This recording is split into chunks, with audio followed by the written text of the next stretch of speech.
Abdominal compartment syndrome, Budity plus NCBI 2023 article. Abdominal compartment syndrome ACS is a serious condition that occurs when the pressure in the abdominal cavity rises above 20 mmHg and causes end organ damage. Persistently elevated intra-abdominal pressures (AP) can cause long-term organ dysfunction and can be potentially fatal if not promptly recognized and treated. Definitions: 1. Normal lap 5-7 mmHg. 2. Intra-abdominal hypertension, IAP, 12 mmHg. According to World Society of Abdominal Compartment Syndrome, IAH can be graded as further, grade L, IAP 12-15 mmHg, grade EL, IAP 16-20 mmHg, grade L, IAP 21-25 mmHg, grade IV, IAP 25 mmHg. 3. Abdominal compartment syndrome, IAP, 20 mmHg with new organ failure. A causes of IAH and ACS can be broken down into the following categories. 1. Diminished abdominal wall compliance, abdominal surgery, intra-abdominal adhesions, major trauma, major burns, mechanical ventilation, obesity. 2. Increased intraluminal volume, gastroparesis, gastric distension, ileus, constipation, toxic megacolon, volvulus. 3. Increased extraluminal abdominal volume, hemoperitoneum, pneumoperitoneum, severe pancreatitis, liver failure with ascites, retroperitoneal or intra-abdominal tumors, intra-abdominal abscesses, laparoscopy with excessive insufflation pressures, peritoneal dialysis. 4. Capillary leak fluid resuscitation, damage control surgery, bacteremia, systemic inflammation, coagulopathy, sepsis, massive fluid administration, blood product transfusion, measurement of intra-abdominal pressure. 1. Direct, intraperitoneal needle catheter. 2. Indirect, intravesical bladder, intragastric, intrauterine, or rectal routes. 3. Bladder route via Foley catheter is most common. Measurement technique. 1. Instill 25 ml sterile saline into bladder. 2. Measure pressure at end expiration, 1 minute after installation. 3. Ensure relaxed abdominal wall and no straining coughing. Pathophysiology. Elevated intra-abdominal pressures can affect multiple organ systems, including the cardiovascular, respiratory, renal, gastrointestinal, and nervous systems. Key mechanisms. 1. Elevated intra-abdominal pressure IAP, 20 mmHg. 2. Compression of abdominal organs and vasculature. 3. Reduced blood flow and perfusion to abdominal organs. Organ-specific effects. 1. Gut, ischemia, mucosal damage, bacterial translocation. 2. Kidneys, decreased CO causes decreased renal perfusion, decreased urine output, acute kidney injury. 3. Lungs, diaphragmatic splinting, atelectasis, respiratory failure. 4. Brain, increased LCP due to decreased venous drainage, potential for neurological damage, overall impact. 1. Multi-organ dysfunction. 2. High mortality if left untreated. Treatment goal. 1. Reduce lap and restore perfusion to abdominal organs. Management of abdominal compartment syndrome ACS. Aim of measurement is to restore organ perfusion. 1. Maintain abdominal perfusion pressure APP, 60 mmHg. 2. APP equals mean arterial pressure, MAP, intra-abdominal pressure. AP, V. Non-surgical and surgical interventions. 1. Reduce intraluminal volume, A. Nasogastric decompression, B. Rectal tube decompression, C. Endoscopic decompression. 2. Percutaneous drainage for extraluminal volume ascites, hematoma. Improve abdominal wall compliance, A. Adequate sedation and neuromuscular blockade, B. Remove constrictive dressings, C. eschar release. 3. Other recommendations: A. Optimize fluid administration, B. Use hypertonic products or colloids, C. Consider hemodialysis or ultrafiltration, D. Goal-directed resuscitation. 4. Surgical decompression. 1. Emergent laparotomy if conservative management fails. 2. Rapid improvement in organ dysfunction. 3. Abdominal fascia may be left open temporarily. 4. Negative pressure dressing system to minimize complications. Complications of surgical decompression. Sudden cardiovascular collapse at induction is very likely. 1. Fistula formation. 2. Protein loss. 3. Abdominal wall retraction with ventral hernia. 4. Wound infection. 5. Recurrent ACS up to 20%. Timing of surgical decompression. 1. Debatable. 2. Consider surgery when conservative management fails. 3. Balance benefits and risks of surgery. Eisenmenger syndrome. Eisenmenger syndrome is a form of cyanotic congenital heart disease that includes pulmonary hypertension with bidirectional shunt or right to left shunt, associated with either 1. Aortic level e.g., patent ductus arteriosus. 2. Atrial level e.g., atrial septal defect. 3. Ventricular level e.g., ventricular septal defect. This condition is often inoperable. With advances in medical therapy, patients can live into their 30s. When these patients require incidental surgery, anesthetists and surgeons must understand the pathophysiological changes to provide safe perioperative care. Pathophysiology of Eisenmenger syndrome. 1. Decreased pulmonary arteriolar bed cross-sectional area. 2. Irreversible pulmonary hypertension. 3. Elevated pulmonary vascular resistance. PVR persists or worsens after surgical closure. Hemodynamic changes. 1. Balanced shunt with equal pulmonary and systemic vascular resistances. 2. Right to left shunt increases with A. Increased PVR, B. Decreased systemic vascular resistance, SVR, C. Factors exacerbating pulmonary hypertension, hypercarbia, acidosis, hypoxia, high left atrial pressure, high pulmonary blood flow. Management implications. 1. SVR responsive to physiological and pharmacological influences. 2. Decreased SVR worsens right to left shunt and hypoxemia. 3. Increased SVR may increase left to right shunt and pulmonary blood flow, but worsens pulmonary hypertension. Clinical considerations. 1. Patients may present for incidental surgery or during pregnancy. 2. Understanding pathophysiology crucial for safe perioperative management. 3. Avoidance of factors worsening pulmonary vascular resistance. Anesthetic considerations for Eisenmenger syndrome. 1. Maintain cardiac output and systemic vascular resistance, SVR, to avoid hypotension. 2. Avoid factors reducing cardiac output, myocardial depression, extreme heart rate changes, decreased venous return. Anesthetic techniques. 1. Heavy premedication well tolerated, use minimum induction agent dose. 2. Antibiotics for infective endocarditis prophylaxis. 3. Avoid paradoxical air embolism, induction agents. 1. Use caution with barbiturates and alphazine due to hypotensive effects. 2. Consider ketamine, etomidate, or midazolam for stable hemodynamics. Maintenance. 1. Opioid anesthesia suitable, add low-dose volatile agents for awareness prevention. 2. Avoid excessive transpulmonary pressures during IPPV. Muscle relaxants. 1. Choose atracurium or vecuronium for minimal cardiovascular effects. Regional anesthesia. 1. General anesthesia often preferred due to risks of hypotension with spinal or epidural blockade. Fluid management. 1. Careful fluid replacement. Avoid volume overload and extracellular fluid loss. 2. Replace blood loss with colloid or crystalloid solution initially. Monitoring in Eisenmenger syndrome. 1. Controversy surrounds invasive monitoring due to additional risks in these patients. 2. Risks include A. Postcannulation thrombus formation with intraarterial catheterization.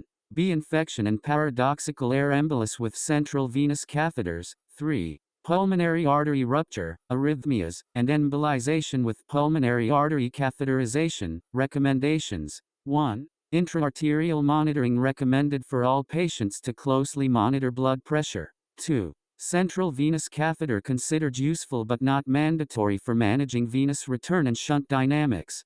3. Pulmonary artery flow-directed catheter may be beneficial in specific cases, e.g., interatrial or aortopulmonary communication, but risks may outweigh benefits in others. Removal of monitoring devices. 1. Remove invasive monitoring devices when no longer providing useful information to minimize complications. A. Pregnancy and Eisenmenger syndrome. 1. High maternal mortality 27%.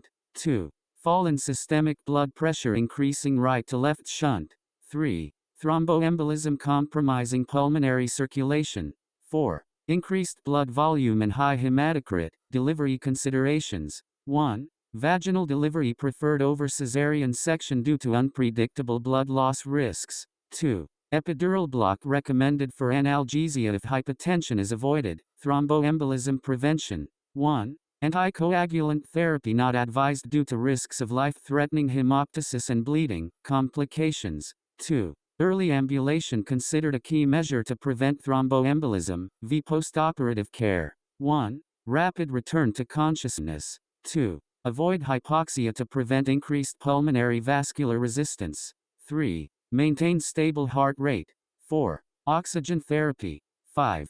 Early mobilization, perioperative myocardial ischemia and non-cardiac surgery, preoperative considerations and management, a risk evaluation using scoring systems e.g., Lee's Revised Cardiac Risk Index. To predict major, adverse cardiac events, Lee's Cardiac Risk Index is only validated for elective surgery and does not encompass all risk factors for major adverse cardiac events. B. Identify high-risk patients with factors such as 1. Recent myocardial infarction. 2. Recent coronary stent insertion. 3. Elevated preoperative troponin L. 4. Valvular heart disease. 5. Decompensated heart failure. 6. Arrhythmias. Patients with 3+ clinical factors may require further assessment of myocardial perfusion and function. V. Overall goal: prevent and manage perioperative myocardial ischemia to reduce 30-day mortality. A. Recent PCI. Increased risk of in-stent thrombosis. Delay elective surgery based on stent type. Consider multidisciplinary discussion for urgent surgery, and continue aspirin when possible. These considerations aim to balance bleeding risk with the risk of thrombosis. A recent MI. Delay elective surgery for at least 60 days post-MI to reduce risk of reinfarction and mortality. Surgery within 30 days of recent MI has almost 6-fold increased risk of reinfarction compared to delayed surgery after 2 months, 32% versus 59%. Delay surgery by 6 weeks post-MI. Optimization. A. Non-invasive cardiac stress testing, stress echo, exercise testing, or other methods may be used to evaluate cardiac function.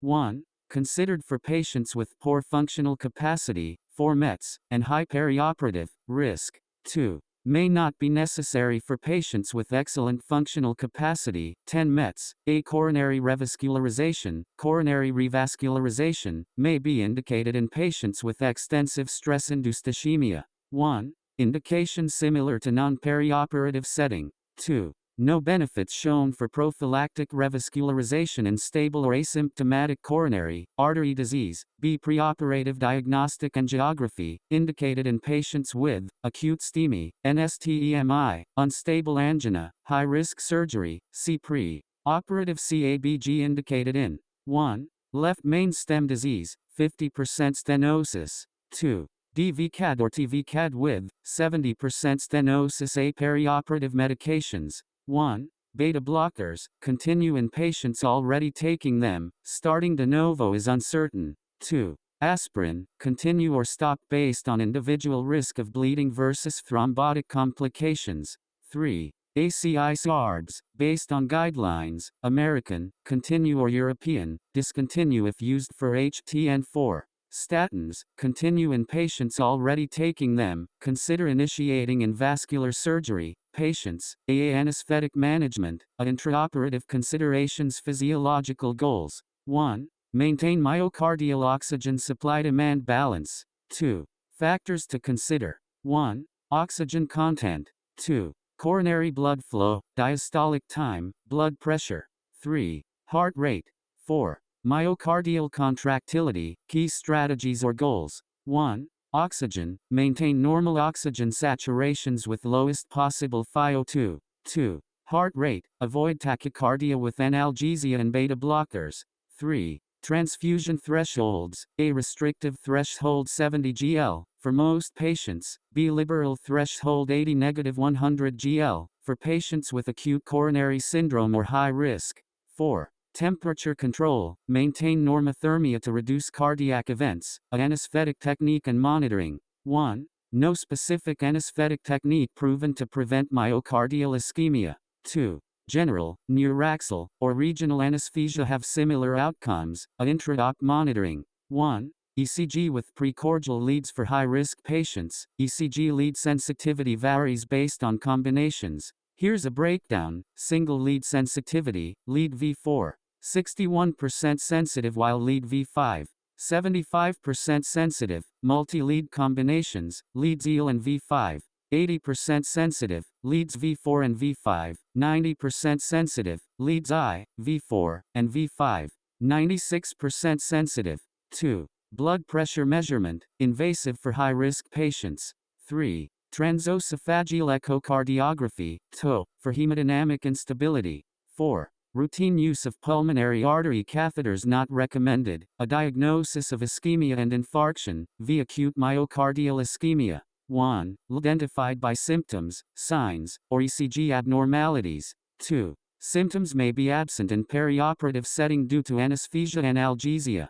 3. ECG criteria. 22 contiguous leads with ST elevation depression or T-wave inversion, IST elevation at the J point of at least 1 mm, depending on location, or IST depression of at least 0.5 mm, and or T-wave inversion of at least 1 mm. V. Acute myocardial infarction MI, diagnosed by cardiac biomarker rise above 99th percentile limit with 21 of 1. Symptoms of ischemia. 2. New street segment T-wave changes or left bundle branch block. 3. New pathological Q waves. 4. Imaging evidence of new loss of viable myocardium. 5. Identification of intracoronary thrombus. This criteria is not for peri-op settings. A myocardial injury after non-cardiac surgery, MINS. 1. Diagnosed by postoperative peak troponin T20.03 nml due to myocardial ischemia. VV management of myocardial ischemia. Confirmed diagnosis. 1. Obtain 12-lead ECG. 2. Consider echocardiogram if hemodynamic instability. 3. Obtain baseline and 4-hour troponin levels. Optimize myocardial oxygen supply and demand balance. 1. Pause surgery if necessary. 2. Achieve physiologic goals, low normal heart rate, normal blood pressure, oxygen saturation, avoid hypothermia. 3. Administer medications beta blockers, aspirin, GDN infusion. 4. Consider intra-aortic balloon, consider abandoning surgery, pump for failing heart. Multidisciplinary discussion based on patient stability and surgery urgency, consult cardiologist. 1. Emergent consultation for street elevation MI or hemodynamic instability. 2. Consider need for PCI thrombolysis usually contraindicated after surgical incision. Postoperative considerations. 1. Postoperative placement. Consider intensive monitoring and telemetry. 2. Serial ECGs and troponins if MI suspected. 3. Cardiology follow-up if infarct suspected. 4. Ensure good analgesia, euvolemia, and beta blockers to minimize tachycardia. 5. Maintain normal oxygen saturations. 6. Commence aspirin and P2Y12 inhibitor as guided by cardiology. Duchenne muscular dystrophy, background, X-linked recessive degenerative disease of skeletal and smooth muscle that usually first manifests in males of 2 to 5 years of age. Becker muscle dystrophy is essentially a milder form of Duchenne. Considerations: V. Airway, possible difficult airway if macroglossia, V. Gastrointestinal, aspiration risk, bulbar weakness, and gastric motility, pulmonary, possible obstructive sleep apnea, sensitivity to sedatives, hypnotics, pulmonary hypertension, RV failure, restrictive lung disease from scoliosis and respiratory muscle weakness, risk of perioperative respiratory failure, impaired cough reflex, atelectasis, recurrent aspirations, cardiovascular, dilated cardiomyopathy, tall R waves and precordial leads, R, S, deep Q and I, AVL, V5-6, mitral regurgitation common, due to papillary muscle involvement from 55 dilation.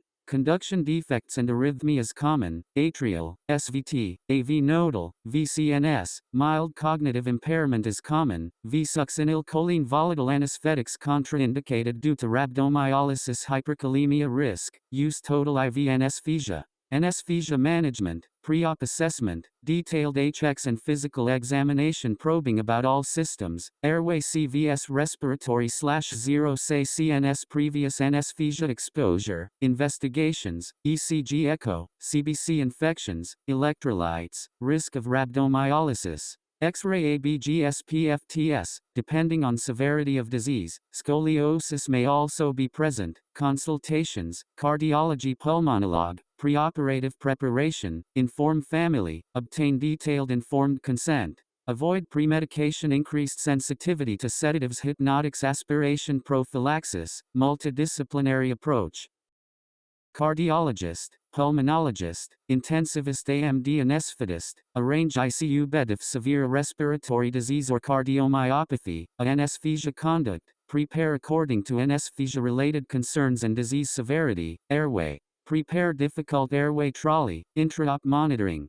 5-lead ECG, SP02, NIBP or invasive if cardiomyopathy, capnography, temperature, invasive monitoring may be needed in case of cardiomyopathies, peripheral nerve stimulator if NDNMBS used, induction, anesthesia technique, VRSI, modified RSI. Most preferred IV induction and IV maintenance due to their enhanced sensitivity to volatiles, cardiac plus rhabdomyolysis, V regarding neuromuscular blockers. Avoid SUX, absolutely contraindicated especially Duchenne, muscular dystrophy, risk of rhabdomyolysis and fatal hyperkalemia, cardiac arrest, V small doses of non-depolarizers may be needed. Use neuromuscular monitoring in such case. Regional technique? Depends on CVS status. In case of autonomic dysfunction and cardiomyopathy, severe hemodynamic instability can happen. In some patients with risk of respiratory depression, RA may be preferred and opioids avoided. V pre-warmed theater, active warming to prevent hypothermia, multimodal analgesia, paracetamol, peripheral nerve blocks, local infiltration, titrated.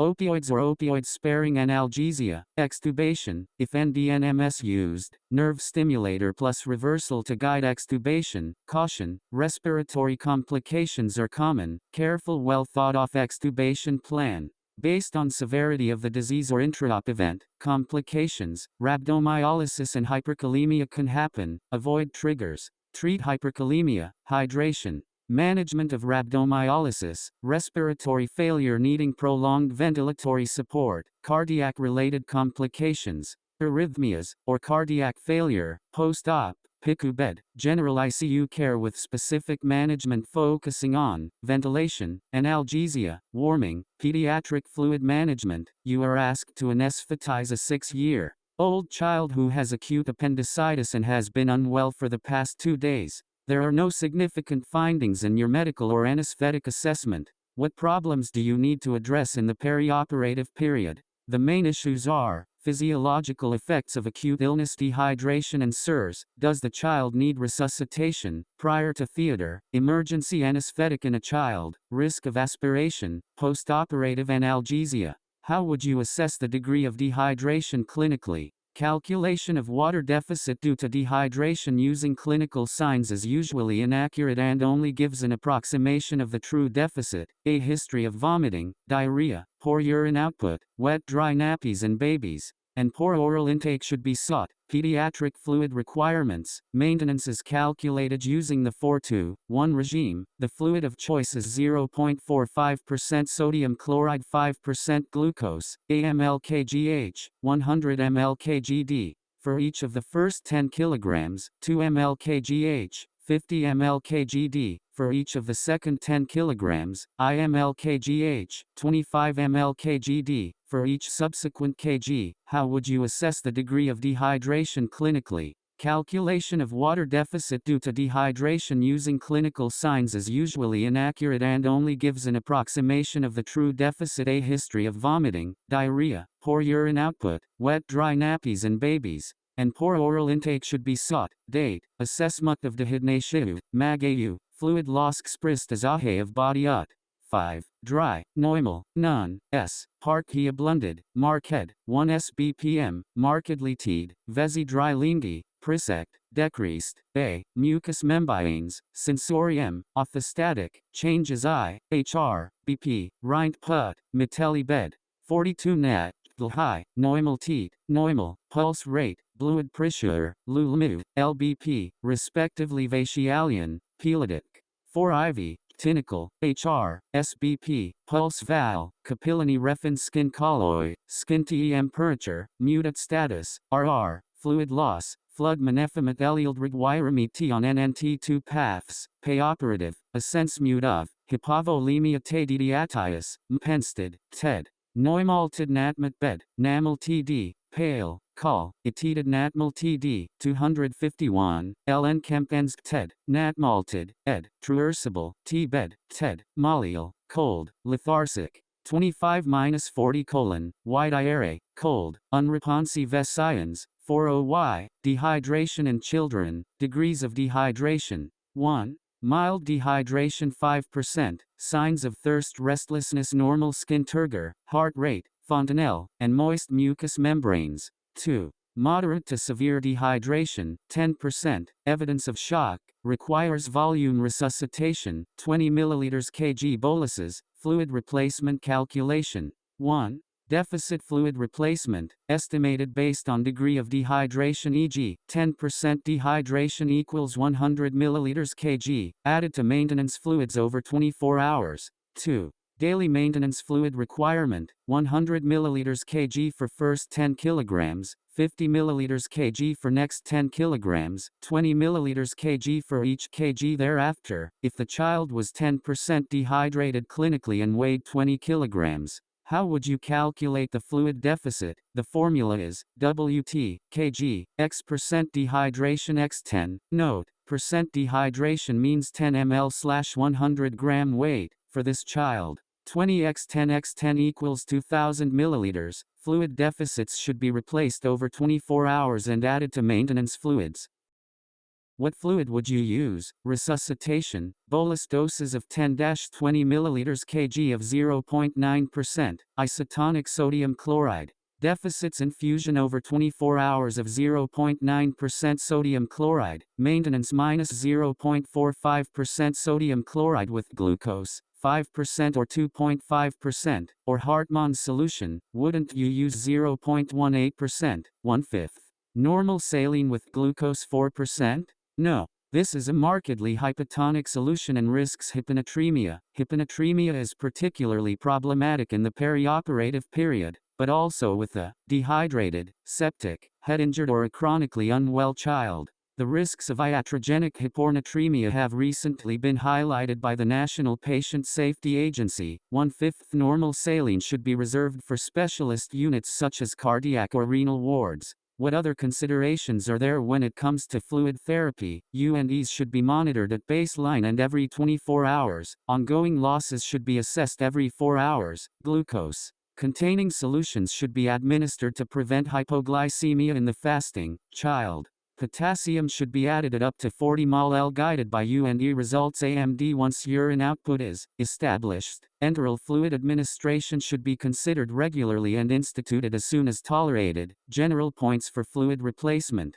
Ongoing losses should be replaced with like-for-like fluids that reflect the electrolyte composition of the fluid being lost. V losses can usually be replaced with isotonic solutions with or without the addition of potassium. There is currently not enough evidence to recommend one glucose containing solution over another. 2.5% glucose, with 0.45% saline or Hartmann's, is probably enough to prevent hypoglycemia in the fasting child. V higher concentrations of glucose combinations are hyperosmolar and may require multiple cannulations or even central access for prolonged intravenous fluid therapy. How would you provide postoperative analgesia for this child? Multi-modal analgesia, paracetamol, 15 mg kg IV or 40 mg kg, PR, loading 15 mg kg maintenance 4 to 6 hourly max 90 mg kg per day, NSAIDs such as diclofenac 1 mg kg 8 hourly cautious use, as this child is already dehydrated.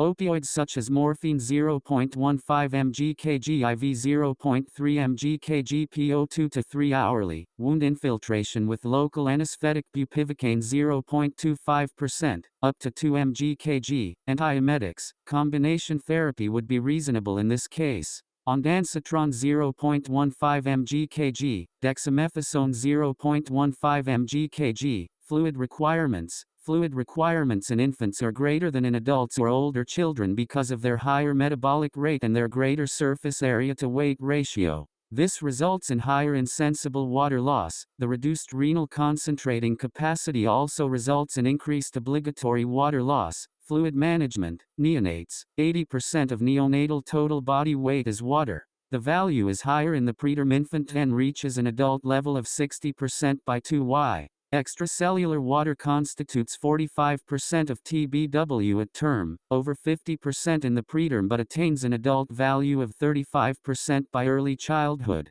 Plasma volume tends to stay constant at 5% of total body weight, independent of age. Turnover of water is over double that of the adult. 40% of extracellular water is lost daily in infants as urine, feces, sweat and insensible losses. A small increase in loss or reduction in intake can rapidly lead to dehydration. Daily fluid maintenance is calculated from the calorie requirement. 100 kcal/kg for the infant, with older children requiring 75 kcal/kg, and adults 35 kcal/kg. Each kcal requires 1 milliliter of water for metabolism. Neonatal fluid requirements. Fluid is initially given cautiously, as the kidneys cannot easily excrete a water or Na plus load. Newer cold light phototherapy does not require increased fluid intake. The fluid of choice is 10% glucose. This is adjusted in increments of 2.5% to achieve normoglycemia. A blood sugar below 2.6 mol/L is treated with 2 ml/kg of 10% glucose. Routinely added electrolytes are Na plus 3 mol/kg and K plus 2 mol/kg. Other electrolytes, including Ca2+, are added as indicated. The first 5D of neonatal fluid requirements are given in Table 3.6. 1 may be proportionally higher. Preterm requirements are dependent on birth weight and perioperative fluid management. Pediatric components. 1. Basic maintenance requirement. 2. Replacement of observed fluid losses. Fluid choices. 1. Isotonic crystalloid. 0.9% sodium chloride or Hartmann's solution. 2. Albumin or blood according to clinical need. 3. Glucose-containing solutions for neonates and infants, e.g., 1% or 2.5% glucose in Hartmann's solution. Blood transfusion. 1. Trigger. 15% blood loss or HB70gl. 2. Calculate estimated blood volume EBV, and maximal allowable blood loss MABL, preoperatively. 3. Monitor blood loss swab weighing, suction volumes. 4. Consider cell salvage for children, 10 kilograms, maximal allowable blood loss calculation, MABL equals, HB initial, HB low x EBV, postoperative fluids. 1.0.45% sodium chloride 5% glucose, or Hartmann's solution for children, 8-10 years. Shock. Definition: inadequate delivery of oxygen and metabolic substrates to meet cellular demand. Stages of shock. 1. Compensated shock, maintained oxygenation of vital organs, brain, heart. Sympathetic reflexes redirect blood flow from non-essential tissues, normal blood pressure, increased systemic vascular resistance, SVR. 2. Decompensated shock, hypotension develops, vital organ perfusion compromised. 3. Irreversible shock, cyanosis, bradycardia, gasping respiration, preterminal event. Causes of shock, asked in Viva. 1. Hypovolemic shock, most common in children. 2. Cardiogenic shock, pump failure. 3. Distributive shock, sepsis, anaphylaxis, neurogenic.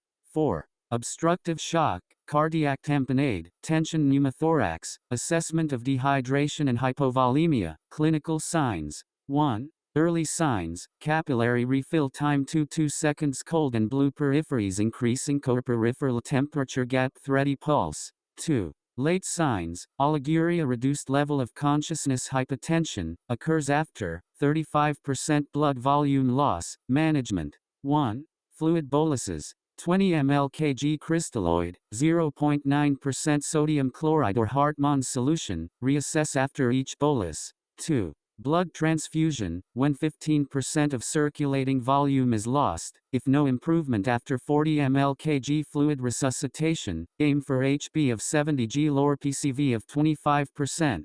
4 ml/kg blood raises HB concentration by 10 gl. Monitoring. 1. Arterial or SP02 trace swing can indicate intravascular volume loss. 2.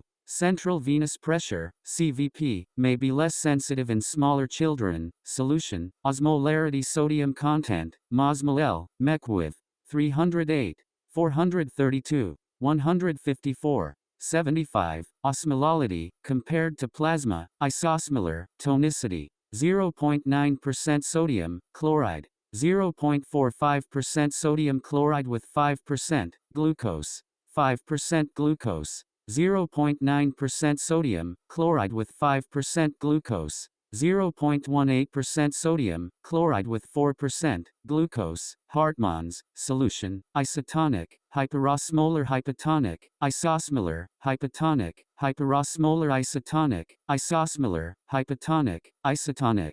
278 586, 284, 150, 31, 278. 131. Isosmolar, problems of the premature baby. Julian, a 10-week-old female infant weighing 3.5 kilograms is scheduled for inguinal hernia repair. She was delivered prematurely at 34 weeks. What would you inquire about specifically in your preoperative assessment? A detailed history from the parents and the notes is required, particularly if the child spent any time on the neonatal ICU, details of any previous operations, time spent on a ventilator, any medical conditions or congenital problems diagnosed, general health since leaving hospital, putting on weight, feeding-associated breathlessness, special precautions or procedures required, EGNG feeding, handling, any medications, including oxygen therapy. Premature babies are defined as those born before 37 weeks gestation and account for about 13% of UK births. They are susceptible to the following: increased risk of congenital abnormalities, especially small for dates babies, hyaline membrane disease, bronchopulmonary dysplasia, patent ductus arteriosus, intraventricular, brain hemorrhage, retinopathy of prematurity, hypoglycemia, anemia, increased susceptibility to infection, lack of thermoregulation. What potential problems are there in anesthetizing her? A difficult airway should be suspected if there has been prolonged intubation. This may be subglottic or be part of a congenital abnormality. Previously ventilated neonates can have poorly compliant lungs. Adjust ventilation to minimize high airway pressures. Avoid high Phi02. Fluctuations in blood pressure should be avoided to minimize the risks of hypoperfusion and resultant ischemia, and hemorrhagic cerebral injury. Venous access may be difficult after prolonged IV access in NICU. Drug metabolism may be impaired due to immature liver and enzyme systems. Drug elimination is impaired due to immature renal function. Hypoglycemia should be avoided by minimizing the starvation time, administering glucose containing IV fluids, regular monitoring of the serum glucose concentration. Meticulous attention should be paid to maintaining normothermia. The general problems of anesthetizing a baby also apply. See box. What precautions would you take postoperatively? Postoperative apnea is a common problem. Apnea is significant if 15 seconds or if associated with cyanosis or bradycardia. An apnea alarm is mandatory in the postoperative period. Caffeine 10 mg/kg on induction reduces the incidence by 70%. CPAP may be helpful by distending the chest wall and triggering stretch receptors. How would you provide postoperative analgesia? The principles of multimodal analgesia should be used. However, avoid opioids if possible due to apnea risk. NSAIDs should be used with caution as they reduce renal function by up to 20% and may affect ductus arteriosus closure in the very young neonate. Paracetamol dosing intervals are extended due to reduced metabolism. Paracetamol is given at a dose of 15 mg/kg 8 hourly. General considerations when anesthetizing a baby airway. The airway is prone to obstruction because the head is relatively large with a prominent occiput, and the tongue is large. Infants and neonates breathe mainly through their nose. The epiglottis is large, floppy and U-shaped. The trachea is short. Endobronchial intubation. The glottis is more anterior and the narrowest part of the airway is at the cricoid ring. Respiratory, ventilation is diaphragmatic and rate dependent. Horizontal ribs reduce mechanical advantage. Closing capacity encroaches into FRC during tidal breathing. Increased airway resistance, 50% nasal. Cardiovascular, rate dependent cardiac output. Poor ventricular compliance, low SVR, high vagal tone, gastrointestinal, immature enzyme systems until 12 weeks, alter drug handling, prone to hypoglycemia, renal, functionally immature, altered sodium and drug excretion, poor thermoregulation, high surface area, volume ratio and minimal fat. Some other definitions: neonate first 44 weeks post-conceptual age, premature infant less than or equal to 37 weeks gestation, neonate's first month of life, infants 1-12 months, low birth WT less than or equal to 2.5 kilograms, a pediatric day case surgery. Julian, you are asked to anesthetize a fit 3-year-old child for circumcision as a day case. Is this an appropriate patient for day case anesthesia? Yes, provided the child has a suitable social setup and no potential issues with general anesthesia. Suitability for day case may be assessed on 4 areas: patient factors, either fit and well or well-controlled systemic diseases such as asthma, age, 50-60 weeks post-conceptual age if preterm due to apnea risk, absence of active viral or bacterial infections, particularly respiratory tract infections excluding isolated runny noses, as this is usually benign seasonal rhinitis and is very common. The presence of respiratory tract infections should result in deferral of surgery for 2-4 weeks to reduce the risk of intraoperative laryngospasm, bronchospasm and postoperative hypoxia.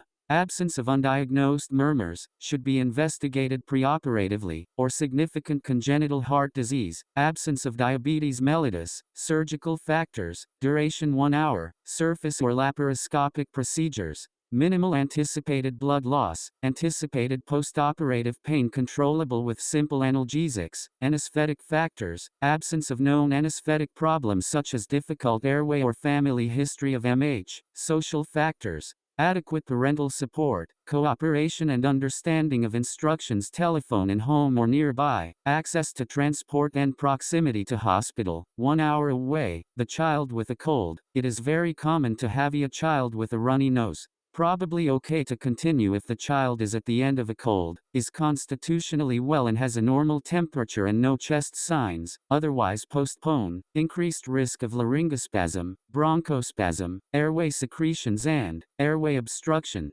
Postpone for 2 weeks for inertia and 4 weeks if lower respiratory tract signs are present. What would be your lower age cutoff for day case anesthesia? Preterm infants with post-conceptual ages less than 50-60 weeks are unsuitable for day case because of increased apnea risk in the postoperative period. Some centers will not accept term infants below this age while others will consider term infants for minor procedures. What premedication would you consider using in pediatric day case? Cutaneous local anesthesia with EMLA, eutectic 2.5% lidocaine and 2.5% prilocaine, or amidop. 4% tetracaine gel. Tetracaine was previously known as emethicaine in the UK, hence the name amidop.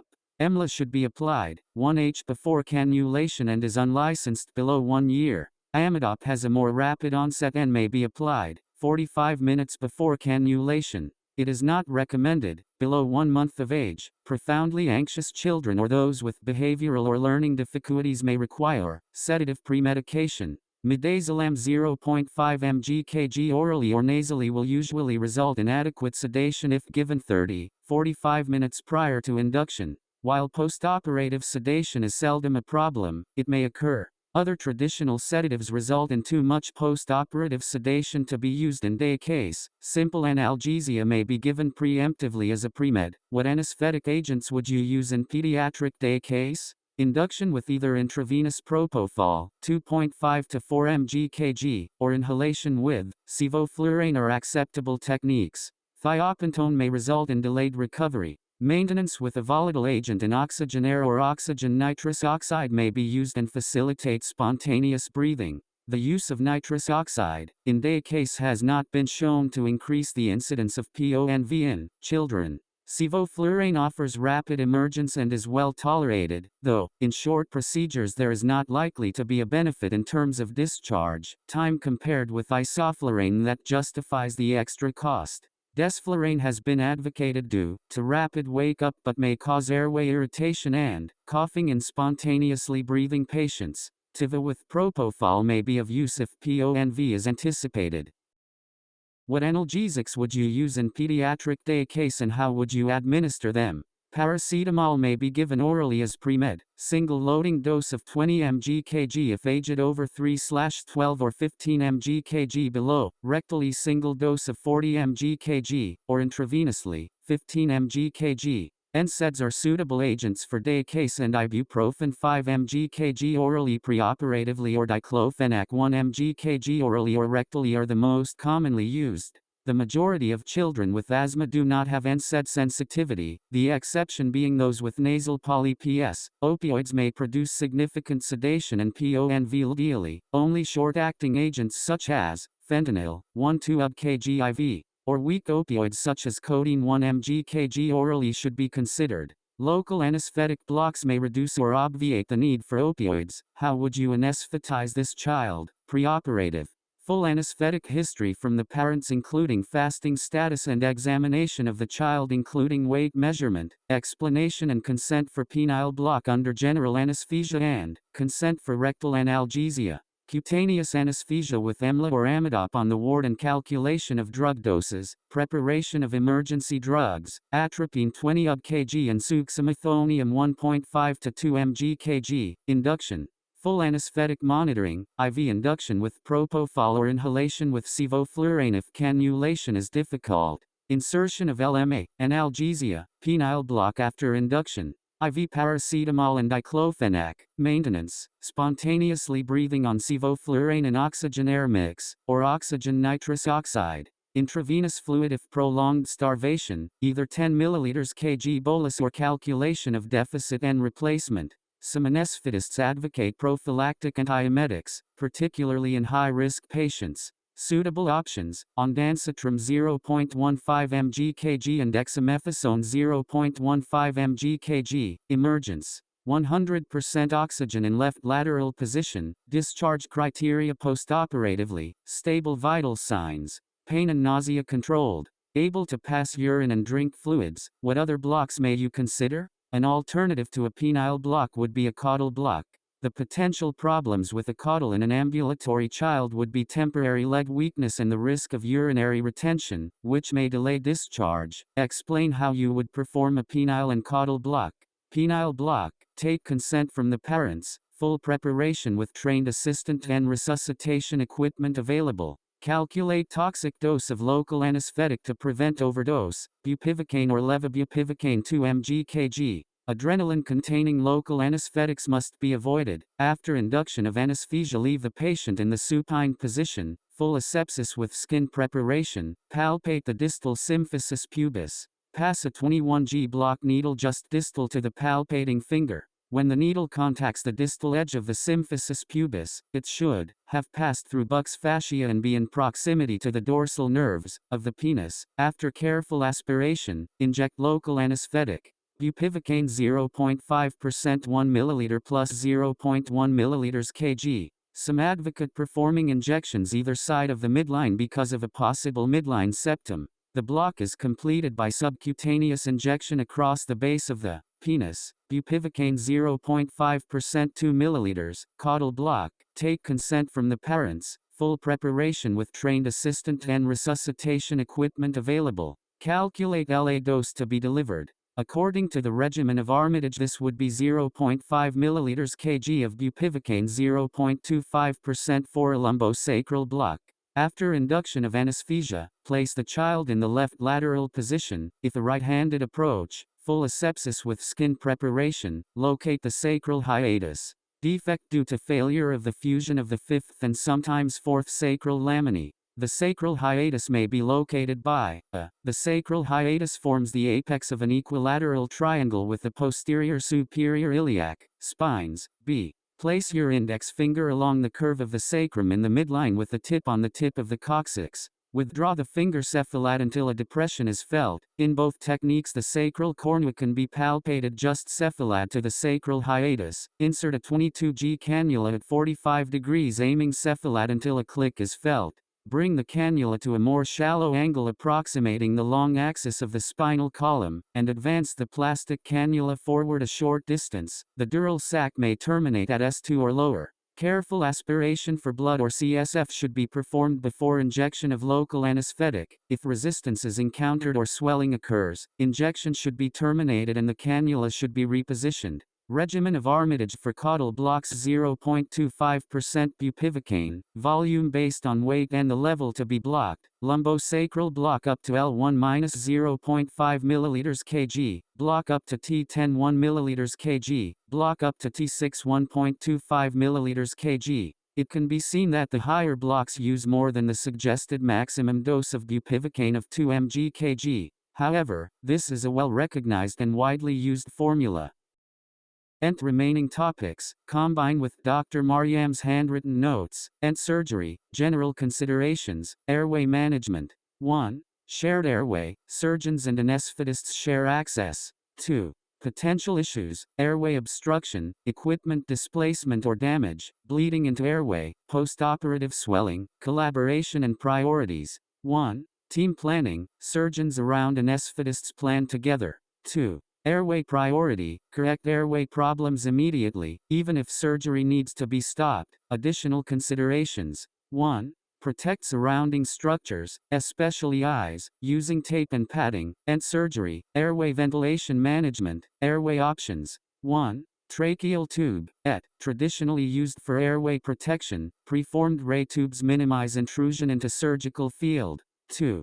Laryngeal mask airway LMA, alternative approach, adequate protection against aspiration, restricts surgical access and prone to displacement. Ventilation options. 1. Spontaneous ventilation SV, allows titration of analgesia, improves success for deep extubation techniques. 2. Intermittent positive pressure ventilation, PPV, often used with remifentanil opioid infusions, can be used with ETS or LMAS, anesthetic techniques. 1. Total intravenous anesthesia TIVA, commonly used for spontaneously ventilating patients. 2. Multiple induction techniques, available. Extubation techniques in surgery. Considerations. 1. Bleeding into the airway, suctioning and pack removal under direct vision essential. 2. Hidden blood accumulation, nasopharynx behind soft palate clear with nasal suction, catheter or Yankauer sucker.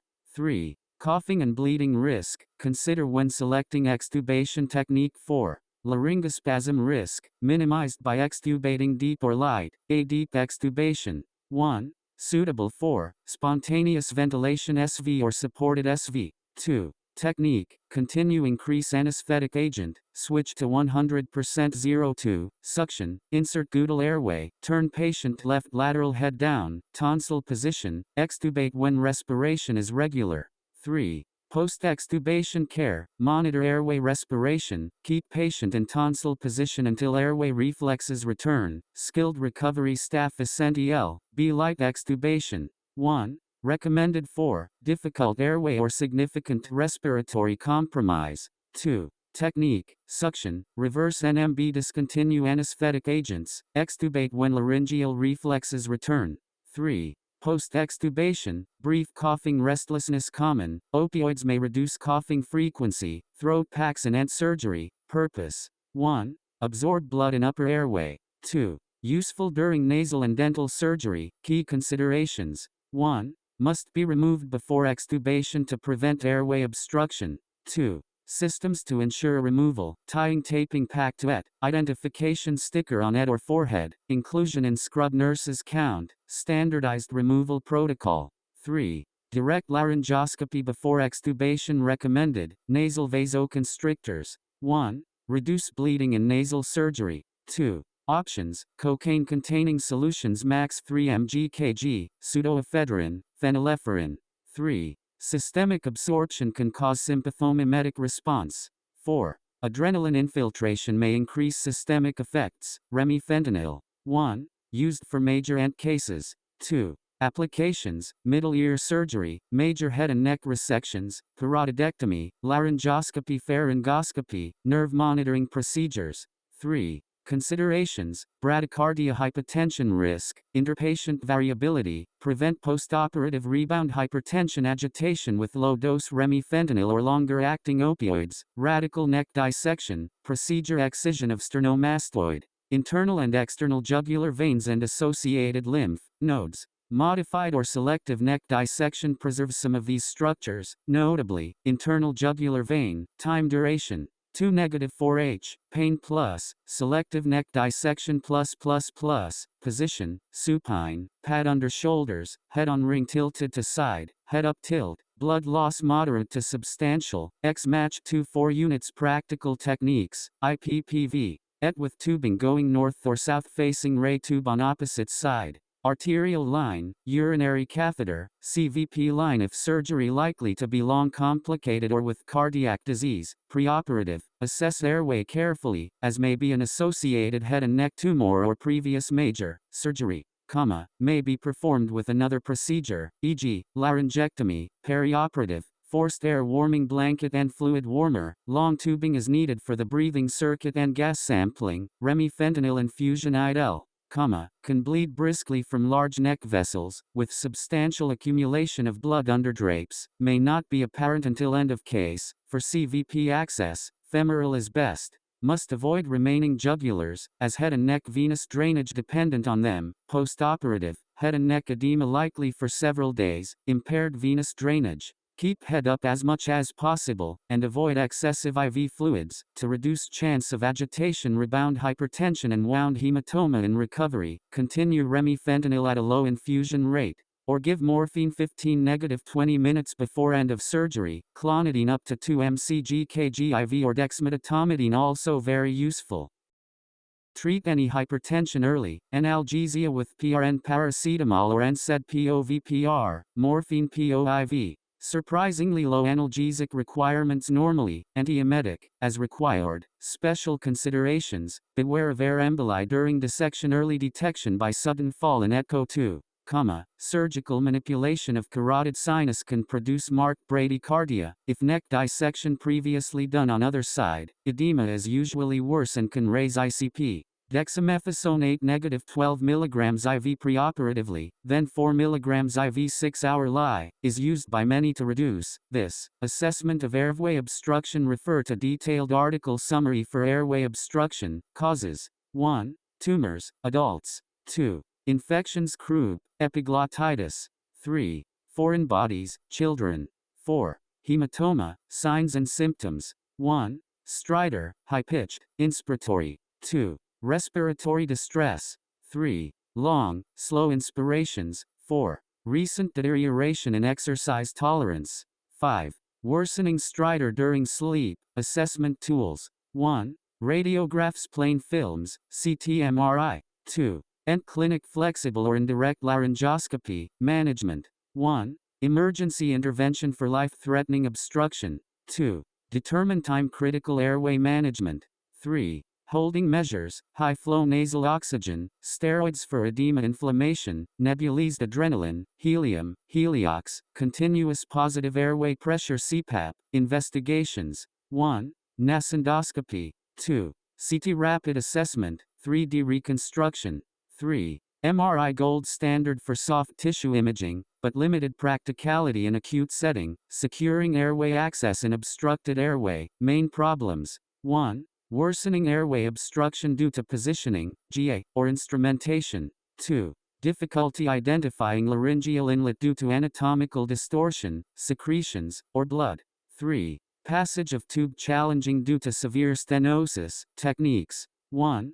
Direct laryngoscopy and intubation under deep inhalational anesthesia, SV. 2. Awake fiber optic intubation, AFOI, under local anesthesia, LA. 3. Tracheostomy under LA or deep inhalational, GA. Considerations: 1. Prepare full range of equipment, including different laryngoscopes and cricothyroidotomy kit. 2. AFOI useful for supraglottic lesions, but may not be suitable for stenotic lesions.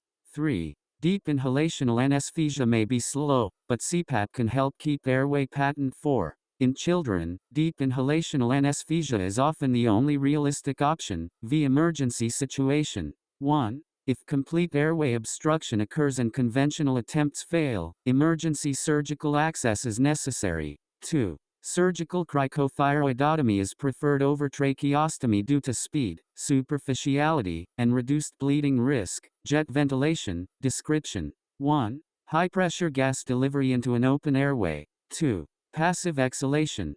3. Significant risks due to unfamiliarity and potential misplacement. Types. A. Low-frequency jet ventilation. Description. 1. Manually driven